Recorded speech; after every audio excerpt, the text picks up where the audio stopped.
कुछ लोग नरेंद्र मोदी का विरोध करते करते इस लेवल पर जा चुके हैं कि उन्हें देश दिखना बंद हो गया है और इसलिए कई बार यह समझना जरूरी हो जाता है कि नरेंद्र मोदी को कुर्सी से उतारने के चक्कर में क्या देश को भी दांव पर लगा दिया जा रहा है। देश के खिलाफ भी साजिशें हो रही हैं और आज उन्हीं में से एक साजिश को, बड़ी साजिश को देश ने मुंहतोड़ जवाब दिया।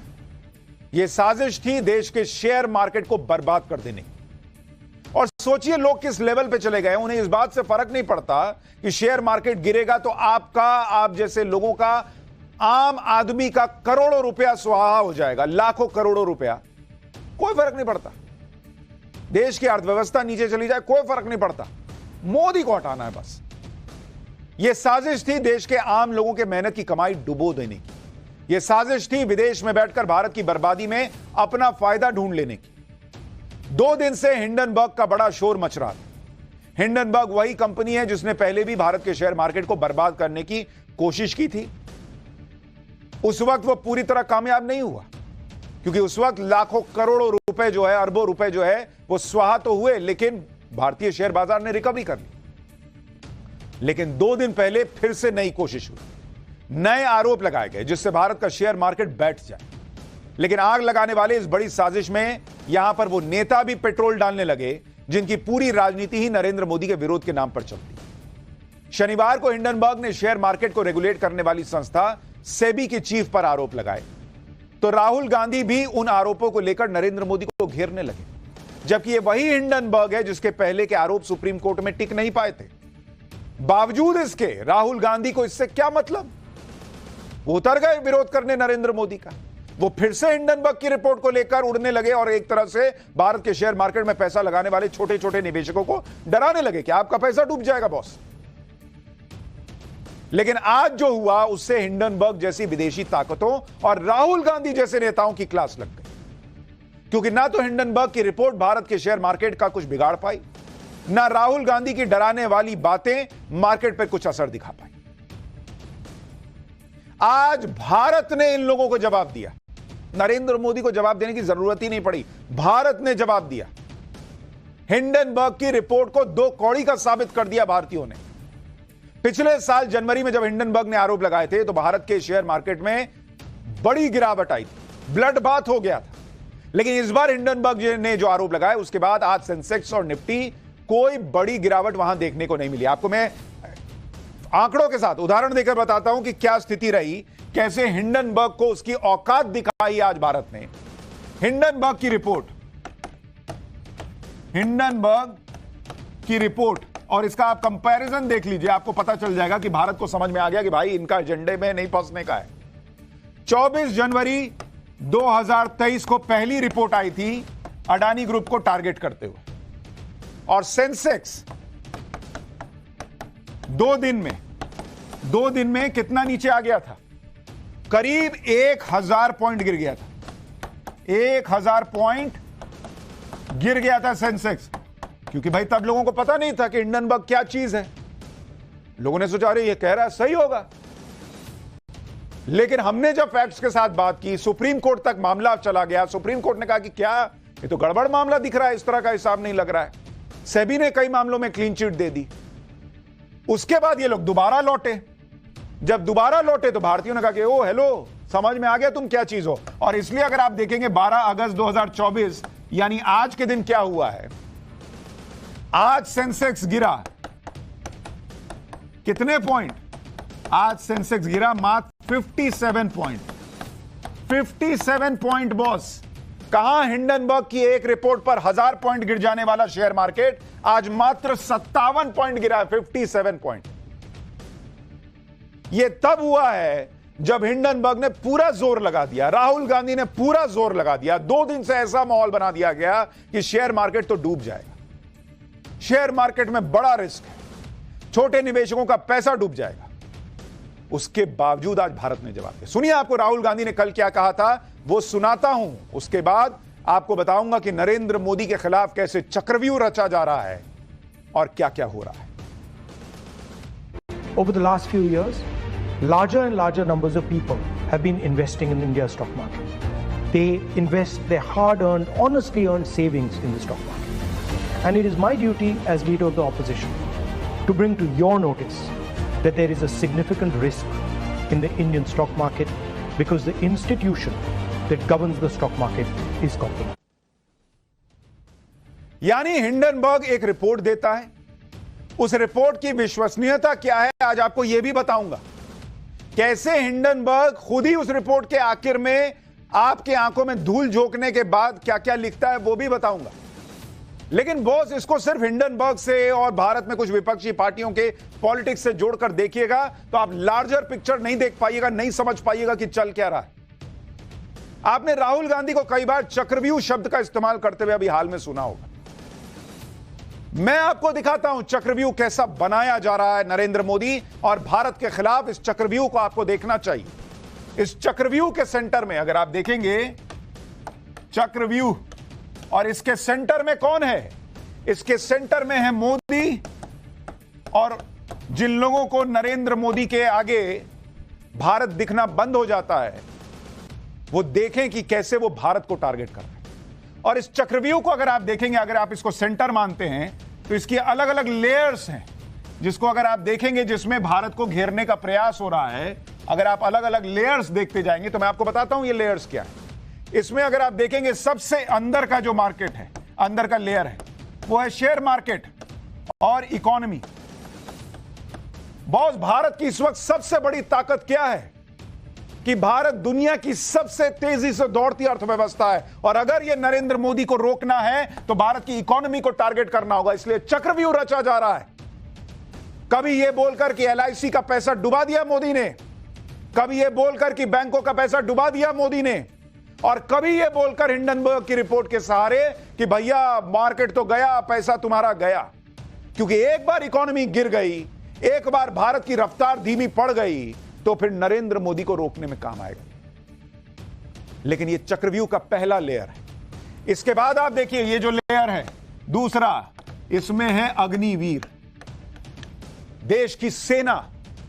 अगर देश की सरहदें कमजोर पड़ गई, अगर देश की इंटरनल सिक्योरिटी कमजोर पड़ गई, अगर देश की सेना जो कभी नहीं हिली, कभी नहीं डिगी, आसपास के देशों को आप देख लीजिए, अगर वो सेना कमजोर पड़ गई तब जाकर भारत को कमजोर किया जा सकता है। और इसीलिए अग्निवीर पर सवाल उठते हैं। इसी तरह से आप देखिए एक लेयर है किसान। जो लोग 60 साल राज करने के बाद किसान को एमएसपी की गारंटी नहीं दे पाए हर फसल पर, वो आज अचानक कहने लगते हैं कि एमएसपी का पे कानून बन जाना चाहिए। यह सिर्फ प्रयास है कि कैसे किसान सड़क पर आए, कैसे अग्निवीर के नाम पर देश का जवान सड़क पर आए। और इससे भी जब नहीं मन भरता तो अगली है जाति जनगणना। जातिगत जनगणना के नाम पर किसी तरीके से जो हिंदू है वो बट जाए और वो सड़क पर आ जाए। इससे भी मन नहीं भरता तो अगली लेयर है आरक्षण। आरक्षण खत्म कर देंगे, इस बात पर बहकाओ, सड़क पर उतारो। इससे भी मन नहीं भरता तो फिर बोलो मुसलमान खतरे में है, मुसलमान को टारगेट करो, कम से कम वो सड़क पर आए। और उससे भी मन नहीं भरता तो बोलो संविधान ही खत्म कर देंगे, नरेंद्र मोदी देश खत्म कर देंगे। ये अलग अलग लेयर है बॉस इस चक्रव्यूह के। और इसके बीच में टारगेट पर चारों तरफ से नरेंद्र मोदी हैं। और चूंकि नरेंद्र मोदी के चक्कर में ये लोग भारत को टारगेट कर लेते हैं, इनको समझ ही में नहीं आता। इस चक्रव्यूह को समझिए। सड़क पर कैसे लोग आ जाएं और बांग्लादेश जैसे हालात बन जाएं, प्रयास इसी का दिखता है। हालांकि राहुल गांधी ने हिंडनबर्ग की रिपोर्ट पर जो बातें कही थी उससे देश के निवेशक डरे नहीं। मार्केट में आज एक और गजब की बात हुई जिससे इन लोगों को डबल झटका लगा होगा। मार्केट में भाई सबसे ज्यादा किसको घबराना चाहिए? सबसे ज्यादा जो घरेलू निवेशक है, वो तो छोटा निवेशक है, वो घबराता, अरे यार कहीं अब तो पैसा डूब गया। तब वो तो उस दिन तो उस बार तो बड़ा कांड हुआ था। यहां उल्टा हो गया। मार्केट में विदेशी निवेशक यानी एफआईआई ने अपना पैसा निकाला आज, जबकि देसी निवेशकों ने डीआईआई, जिसको कहते हैं डोमेस्टिक इंस्टीट्यूशनल इन्वेस्टर, उसने अपना पैसा लगाया। आप देखिए कैसे देश जो है अब ये चीजें समझने लग गया है। आपको ये समझ में आएगा जिसको आप घरेलू निवेशक कहते हैं, घरेलू निवेशक, उसका डीआईआई, उसको अगर आप देखेंगे उसने आज शेयर खरीदे कितने? 13,702 करोड़ रुपए के शेयर खरीदे। ये घरेलू निवेशक का बता रहा हूं। और आज बेचे कितने? 9,224 करोड़। 9,224 करोड़ के शेयर बेचे घरेलू निवेशक ने। यानी घरेलू निवेशक ने ज्यादा पैसा लगाया आज। उसको डर नहीं लगा कि हिंडनबर्ग क्या बोल रहा है, राहुल गांधी क्या बोल रहे हैं। लेकिन जो FII है, विदेशी निवेशक, उसने इस डर से कि भैया कहीं ऐसा ना हो, भाई उसको नहीं पता यहां क्या खेल चलता है ना, वो थोड़ी समझ रहा है। उसने कितने खरीदे आज? उसने 13,846 करोड़ रुपए की खरीदारी की और कितने बेचे? 18,526 करोड़ रुपए के शेयर बेच दिए आज। इसीलिए मैंने कहा कि ऐसे एजेंडाधारियों को आज देश ने जवाब दिया है। घरेलू निवेशकों ने ज्यादा आज शेयर खरीदे। यानी आज राहुल गांधी को भी जवाब मिल गया और हिंडनबर्ग को भी जवाब मिल गया। शेयर मार्केट पर इन बातों का कोई बड़ा असर नहीं पड़ा। इसका मतलब यह है कि हिंडनबर्ग जैसी विदेशी ताकतों का खेल भारत के लोग समझ चुके हैं कि सब भारत और मोदी को बर्बाद करना चाहते हैं। राहुल गांधी जैसे नेताओं के बारे में भी लोग अब समझ चुके हैं कि वो झूठ और भ्रम की राजनीति करते हैं। इसलिए चाहे जितना हिंडनबर्ग कोशिश कर ले, माहौल बना ले, चाहे राहुल गांधी कितना माहौल बना ले, अब लोगों को धीरे धीरे चीजें समझ में आने लगी। अब नरेंद्र मोदी को जवाब देने की जरूरत नहीं पड़ रही, लोग खुद जवाब दे रहे हैं। आप यह भी देखिए कि जो लोग शेयर मार्केट को लेकर डरा रहे थे, ये कह रहे थे कि छोटे निवेशकों का पैसा डूब जाएगा, वो खुद कितना कमा रहे हैं। शेयर मार्केट से राहुल गांधी ने खुद जो पैसा कमाया है, जो लगाया है, उस पर कितना फायदा हो चुका अगर आप देखेंगे। राहुल गांधी 5 महीने में 46,49,000 रुपए का फायदा कमा चुके हैं शेयर मार्केट से। जो राहुल गांधी दुनिया को कह रहे हैं, देश को कह रहे हैं कि भैया यहां शेयर मार्केट में पैसा डूब जाएगा, वो खुद पिछले 5 महीने में 46 लाख रुपए से ज्यादा का मुनाफा कमा चुके हैं शेयर मार्केट से। यानी खुद तो पैसा कमा रहे हैं मार्केट से और दूसरों को डरा रहे हैं। राहुल गांधी खुद तो शेयर मार्केट से कमाई कर ही रहे हैं, लेकिन वो पिछले कई सालों से कई सरकारी कंपनियों को लेकर बड़े बड़े आरोप लगाते रहे और यह बात कहते रहे कि सरकार के निर्णयों की वजह से सरकारी कंपनियां बर्बाद हो जाएंगी। लेकिन सच यह है कि राहुल गांधी जिस भी सरकारी कंपनी का नाम लेते हैं, उसका शेयर रॉकेट बन जाता है। जैसे 2018 में HAL को लेकर राहुल गांधी खूब बोले, आरोप लगाए, लेकिन आप देखिए कि 2018 में HAL का शेयर 500 रुपए के आसपास था। आज की डेट में HAL का शेयर 4,724 रुपए पर है। इसी तरह से LIC के बारे में, अडानी के मामले में खूब राहुल गांधी ने बोला। LIC का शेयर मार्च 2023 में 560 रुपए का था। आज की डेट में LIC का शेयर 1,077 रुपए का है। इसी तरह से SBI को लेकर बोला, तब SBI का शेयर 520 रुपए का था, अब 814 रुपए का है। यही वजह है कि प्रधानमंत्री नरेंद्र मोदी भी कह चुके हैं कि जिस भी कंपनी को विपक्ष गाली दे, समझ लो अब वो अच्छा करने वाली। आपको PM मोदी का वो पुराना बयान याद दिलाता हूं, उसके बाद बताता हूं कि आज इस पूरे मामले पर पॉलिटिक्स क्या हुई है और हिंडनबर्ग कैसे एक्सपोज हुआ। शेयर मार्केट में रुचि रखने वाले को भी ये गुरु मंत्र है कि जो सरकारी कंपनियों को ये लोग गाली देना, आप उसमें दांव लगा दीजिए, साहब अच्छा ही होने वाला है। किसी भी देश में रक्षा, विदेश और आर्थिक मामले बहुत संवेदनशील होते हैं। बहुत उन पर सोच समझ के बोलना चाहिए, बयान देना चाहिए। लेकिन लोकसभा में विपक्ष के नेता जैसे अहम पद पर होने के बावजूद राहुल गांधी इस तरह के बयान देते हैं जिससे मार्केट क्रैश होने जैसा खतरा बनता है।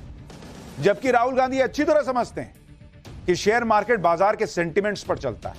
किसी अमेरिकी शॉर्ट सेलिंग कंपनी ने आरोप लगा भी दिए तो उस पर आंख मूंद कर विश्वास कर लेना और उसके आधार पर मार्केट में पैनिक क्रिएट करना कहां की समझदारी है। इसलिए अब बीजेपी पूछ रही है कि राहुल गांधी और कांग्रेस चाहते क्या हैं, उनके इरादे क्या हैं। बीजेपी के आरोप लगा रही है, सुनिए एक बार वो भी।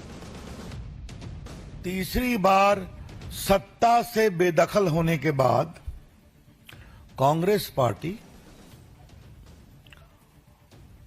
उनके सहयोगी गठबंधन के लोग और उनको प्रमोट करने वाले टूल किट के लोग थोड़ा संयम और शांति रखेंगे। नरेंद्र मोदी जी के खिलाफ इतना दिल में घृणा है कि तीसरी बार प्रधानमंत्री कैसे बन गए,